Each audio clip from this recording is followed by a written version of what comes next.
নতুন সরকার আসলে কি সব ধরনের মব সংস্কৃতির অবসান ঘটাতে প্রস্তুত, নাকি শুধু নিজেদের বিরুদ্ধে হওয়া মব ভায়োলেন্সের বিরুদ্ধেই কঠোর হবে? বাংলাদেশ ব্যাংকের ঘটনার পর এই প্রশ্নের উত্তর পাওয়া জরুরি হয়ে পড়েছে। কারণ মব সংস্কৃতির অবসানের জন্য প্রয়োজন সর্বাত্মক প্রচেষ্টা, আংশিক পদক্ষেপ নয়। ইউনূস গেছেন, তারেক এসেছেন, কিন্তু মব সংস্কৃতি রয়ে গেছে। এর অবসানের জন্য চাই দৃঢ় রাজনৈতিক সদিচ্ছা, নিরপেক্ষ আইনের শাসন এবং প্রাতিষ্ঠানিক সংস্কার। না হলে শুধু মুখের কথায় মব কালচার শেষ ঘোষণা করলেই এই সমস্যার সমাধান হবে না, বরং এটি আরো ভয়াবহ রূপ নিতে পারে।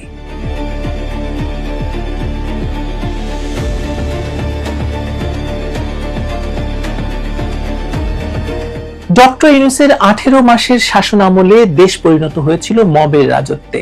তার ভয়াবহ দুঃশাসনের অবসান হয় ইতিহাসের কুখ্যাত ভোট জালিয়াতি এবং অনিয়মের মাধ্যমে। আওয়ামী লীগকে নিষিদ্ধ রেখে আয়োজিত একতরফা নির্বাচনে বিএনপিকে বিজয়ী ঘোষণার তামাশা এখন সারা দেশে পরিষ্কার, বিদেশেও পরিষ্কার। তারপরেও অনেকে ভেবেছিলেন এবার হয়তো একটি রাজনৈতিক সরকার মবের লাগাম টেনে ধরবে, কিন্তু সেই আশার গুড়ে বালি পড়তে এক সপ্তাহ অপেক্ষা করতে হয়নি। বিএনপি সরকারের স্বরাষ্ট্রমন্ত্রী সালাউদ্দিন আহমদ দায়িত্ব নেওয়ার প্রথম দিনেই ঘোষণা করেছিলেন যে মব কালচারের দিন শেষ। তিনি দাবি করেছিলেন দাবি আদায়ের নামে মব কালচার করা যাবে না, কিন্তু মাত্র 2 দিন পর অর্থাৎ 20 ফেব্রুয়ারি ঢাকার যাত্রাবাড়িতে চাঁদা না পেয়ে নূরে আলম ওরফে খায়রুল ইসলাম নামের এক লেগুনা চালককে পিটিয়ে হত্যা করা হয়। এরপর 21 ফেব্রুয়ারির প্রথম প্রহরে শহীদ মিনারে শ্রদ্ধা নিবেদন করতে গিয়ে বিএনপি নেতাকর্মীদের মবের শিকার হন নবনির্বাচিত এমপি রুমিন ফারহানা।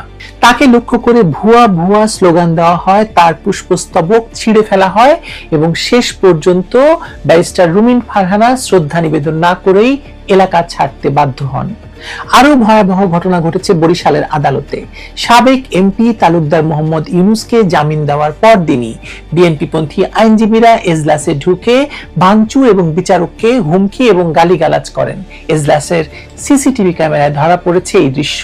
শুধু তাই নয়, আওয়ামী লীগ নেতাকর্মীদের জামিনের প্রতিবাদে বরিশালের 2টি আদালত বর্জনের ঘোষণাও দিয়েছিল বিএনপিপন্থী আইনজীবীরা। এই ধারাবাহিকতায় গত বুধবার বাংলাদেশ ব্যাংকের প্রধান কার্যালয়ে মব সংস্কৃতির নজিরবিহীন দৃশ্যের অবতারণা হয়। অতিরিক্ত পরিচালক তৌহিদুল ইসলামের নেতৃত্বে প্রায় 30 জন কর্মকর্তা ধর ধর স্লোগান দিয়ে গভর্নরের উপদেষ্টা হাসানুল্লাহকে ভবন থেকে বের করে দেন। এর আগে গভর্নর ডক্টর আহসান এইচ মনসুরও কর্মকর্তাদের প্রতিবাদের মুখে ভবন ত্যাগ করতে বাধ্য হন। ইউনূসের সময় যেখানে বিএনপি, জামায়াত, এনসিপি ত্রিমুখী দাপট ছিল, একটি ত্রিদলীয় সরকার ছিল, সেখানে এখন বিএনপির একচ্ছত্র আধিপত্য।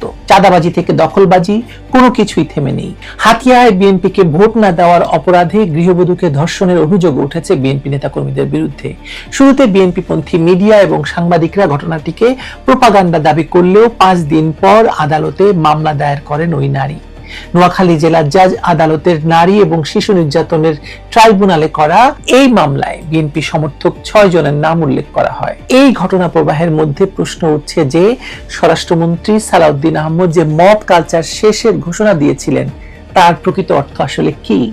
রুমিন ফারহানার উপর মবের ঘটনা নিয়ে প্রশ্নের জবাবে তিনি আবারও বলেছেন, বাংলাদেশে মব কালচার শেষ। যদি কোথাও এমন ঘটনা ঘটে তবে আমাদের রিঅ্যাকশন হবে অত্যন্ত কঠোর। কিন্তু বাস্তবতা হলো রুমিন ফারহানা 150 জনের বিরুদ্ধে মামলা করলেও ঘটনার 4 দিনেও কেউ গ্রেপ্তার হননি। উল্টো তিনি বিএনপির পক্ষ থেকে হুমকি পাওয়ার অভিযোগ করেছেন। বরিশালে গ্রেপ্তার হয়েছে, আমরা দেখেছি যে বরিশালে গ্রেপ্তার করা হয়েছে। মব সংস্কৃতির এই ধারাবাহিকতা আসলে দেশের গভীর রাজনৈতিক এবং সামাজিক সংকটের প্রতিফলন। তথাকথিত জুলাই গণ অভ্যুত্থানের পর থেকে যে আইন নিজের হাতে তুলে নেওয়ার মানসিকতা তৈরি হয়েছে তা শুধু অন্তর্বর্তী সরকারের নির্লিপ্ততার কারণে নয়, বরং এটি একটি দীর্ঘমেয়াদী সামাজিক ব্যাধিতে রূপ নিয়েছে। মানবাধিকার সংস্কৃতি ফাউন্ডেশনের তথ্য অনুযায়ী শুধুমাত্র 2025 সালেই বাংলাদেশে মব জাস্টিস এবং ম্যাস বিটিং এর মাধ্যমে 460 জনকে হত্যা করা হয়েছে। বাংলাদেশ ব্যাংকের ঘটনাটি বিশেষভাবে উদ্বেগের কারণ বা উদ্বেগজনক এ কারণে যে এটি দেশের সবচেয়ে গুরুত্বপূর্ণ আর্থিক প্রতিষ্ঠানে ঘটেছে। একটি কেন্দ্রীয় ব্যাংকের কর্মকর্তারা যদি নিজেদের মতবিরোধ মেটাতে মব সৃষ্টি করেন তাহলে সাধারণ মানুষের কাছে কি মেসেজ যাচ্ছে? আদালতে মব সন্ত্রাসের ঘটনা তো আরো ভয়াবহ। বিচার বিভাগের স্বাধীনতার উপর এ ধরনের আক্রমণ গণতান্ত্রিক ব্যবস্থার ভিত্তিমূলকেই আসলে নাড়িয়ে দেয়। এই নাড়ানো শুরু হয়েছিল জুলাইতে, আপনাদের মনে থাকার কথা।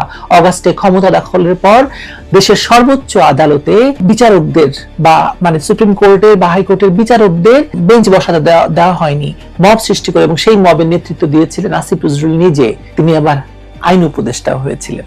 তার মানে নতুন সরকারের চ্যালেঞ্জ হলো এই মব সংস্কৃতি আসলেই নিয়ন্ত্রণে আনা। কিন্তু বাস্তব পরিস্থিতি ইঙ্গিত দিচ্ছে যে মব সংস্কৃতির নিয়ন্ত্রণ পরিবর্তিত হলেও এর চরিত্র বা পরিমাপ কমেনি। ইউনূসের সময়ে যেমন মব ভায়োলেন্সকে প্রেশার গ্রুপ হিসেবে আখ্যা দেওয়া হতো, এখনো প্রশ্ন উঠছে যে নির্বাচনের পরের মব কোন নতুন নামে পরিচিত হবে। সারা দেশে বাড়ি ঘরে হামলা, লুটপাটের অভিযোগ, নতুন করে মামলা বাণিজ্যের সূচনা, ভিন্ন মতাবলম্বীদের উপর দলবদ্ধ আক্রমণ প্রমাণ করছে যে নতুন বোতলে পুরনো মদ পরিবেশিত হচ্ছে। যারা মবের তাণ্ডব থেকে রেহাই পেতে বিএনপিতে আস্থা রেখেছিলেন তাদের ঘটেছে মোহভঙ্গ।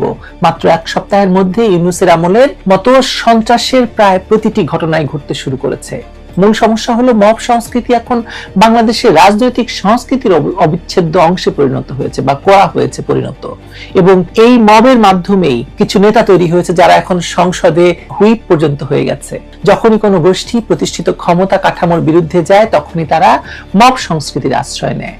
আর যারা ক্ষমতায় থাকে তারা নিজেদের পক্ষের মবকে সমর্থন করে, বিরুদ্ধ পক্ষের মবকে নিয়ন্ত্রণ করার নামে দমন করে। এই দুষ্ট চক্র ভাঙতে হলে প্রয়োজন সর্বব্যাপী সংস্কার। শুধু আইন শৃঙ্খলা বাহিনীর কঠোরতা দিয়ে এই সমাধান সম্ভব নয়।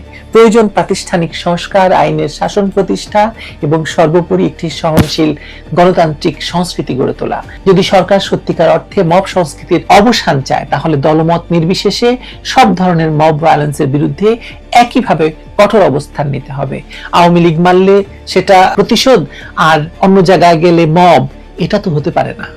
বাস্তবতা হলো ইউনূস গেছেন, তারেক এসেছেন, কিন্তু মব সংস্কৃতি রয়ে গেছে। এর পেছনে রয়েছে আমাদের সমাজের গভীরে প্রচিত সেই মানসিকতা যেখানে আলোচনা, সমঝোতার পরিবর্তে শক্তি প্রয়োগকে একমাত্র সমাধান হিসেবে দেখা হয়। এই মানসিকতার পরিবর্তন না এনে শুধু মুখের কথায় মব কালচার শেষ ঘোষণা করলেই এই সমস্যার সমাধান হবে না, বরং এটি আরো ভয়াবহ এবং সুসংগঠিত রূপ নেবে। কারণ আপনি দেশের সবচেয়ে বড় রাজনৈতিক দলকে মব করে নিষিদ্ধ করেছেন। এটা তো আগে তুলতে হবে আপনাকে। গোড়ায় হাত দেন, সব ঠিক হয়ে যাবে। ভালো থাকবেন সবাই।